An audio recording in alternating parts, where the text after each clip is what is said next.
नमस्कार, news capital express देख रहे हैं आप। मैं हूं आपके साथ गुंजन। बता दें आपको कि नए मुख्यमंत्री ने कहा है कि मेरे पिताजी भी उज्जैन में एक मिल में काम करते थे। एक मिल मजदूर के परिवार से आने के नाते मैं ये पीड़ा अच्छे से समझ सकता हूं कि मिल में काम करने वाले मजदूर अपने परिवार का पालन पोषण कैसे करते हैं। हम सब जानते हैं परमात्मा की दया से जो वर्तमान का समय है वो वर्तमान का समय कई सारी चुनौतियों वाला भी है।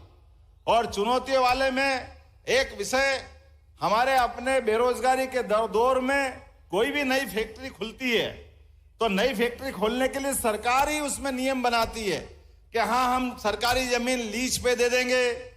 शासन की विभिन्न प्रकार की योजना से वो फैक्ट्री खड़ी हो जाना चाहिए।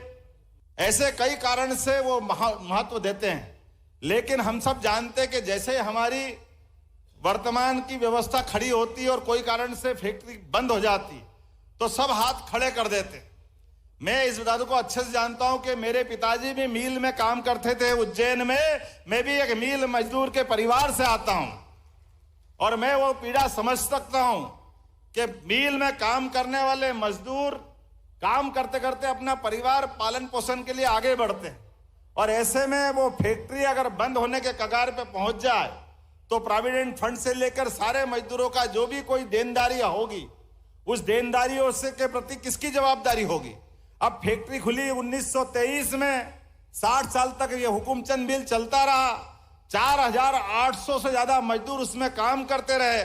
लेकिन काम करते करते जब फैक्ट्री बंद हो गई तो मूल जिनने फैक्ट्री डाली वो तो कहीं और चले गए। और जैसा कि माननीय कैलाश जी भाई साहब कह रहे हैं, अब जमीन का मसला आया, नगर निगम हो, कलेक्टर हो, राज्य शासन हो, सब कहने को तैयार है कि भैया ये जमीन तो हमारी है, अब मजदूर की देनदारी हमारी जवाबदारी नहीं।